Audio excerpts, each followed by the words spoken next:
The mystery of the Hulk's sizzled right arm in Avengers Endgame has finally been answered. The reason the Green Goliath was injured so badly using the Infinity Stones, while if you'll recall Thanos was not, is simple. According to co-director Joe Russo, it was a purposeful choice to continue highlighting the magnitude of the Mad Titan's strength, as well as to display how potent the Infinity Stones are when used. In the film, well-adjusted and emotionally stable Professor Hulk, a merging of the brains and mild temperament of Bruce Banner with the green, super-strong physique of the Hulk, wielded the Infinity Stones to bring back the lives lost in Avengers Infinity War. Of course, his act of service didn't come without a heavy penalty. Hulk experienced substantial cosmic charring up his entire right arm and part of his neck.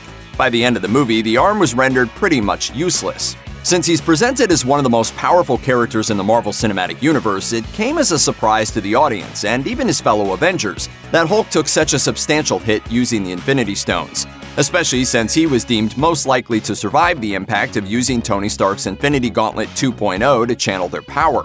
Saw what those stones did to Thanos. They almost killed him. None of you could survive. How do we know you will? We don't. Fans will recall that in Infinity War, Thanos used the stones to snap half of all life in the universe out of existence with relatively little injury to himself, though his Infinity Gauntlet was heavily damaged in that first usage. It was only when he used the stones again, to destroy them this time, that it really took a toll, as he emerged from the experience with a noticeable hobble and some pretty bad damage to his gauntlet arm. Russo explained that it was important for the filmmakers to revisit how the Hulk, for all his incredible power, paled compared to Thanos.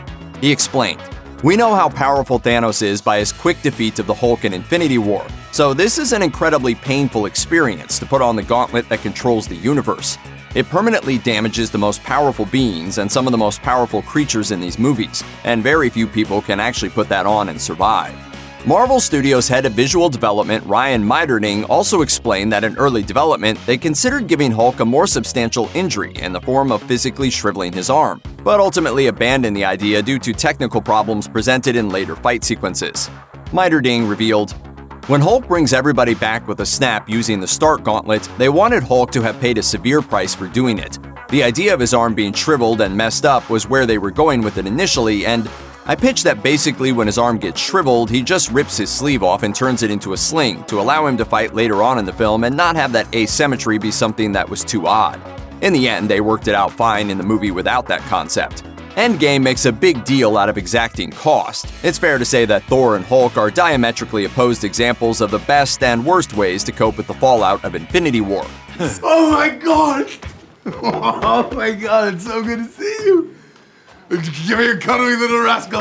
Yeah, no, I'm good. So, in lending gravity to Hulk's decision to use the Stark Gauntlet, it would have made no sense to have him make angst-ridden soliloquies like Thor. Hulk's grasp of the situation, however, did not suddenly make him more physically able than he was in Infinity War, and it would have cheapened both movies to suddenly grace him with Thanos-level strength.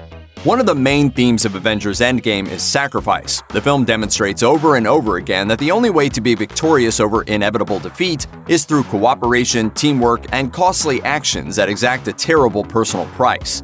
The Avengers' strategy for reversing the snap was an incredibly complex one, and every action had consequences. It just so happened that some of those consequences were more painful than others. Endgame's doling out of terrible prices for each small victory was poetic and effective. It illustrated that even for Earth's mightiest heroes, reversing an action as drastic as the snap would truly require them to be willing to do, say it with us, whatever it takes. In a universe where anything can happen and be undone as is convenient, what makes us care is characterization, and characters who actually have to suffer before achieving success. In a film with stakes as high as Endgame, that suffering comes swift and hard, even if you're the Incredible Hulk. Check out one of our newest videos right here. Plus, even more Looper videos about the Marvel Cinematic Universe are coming soon.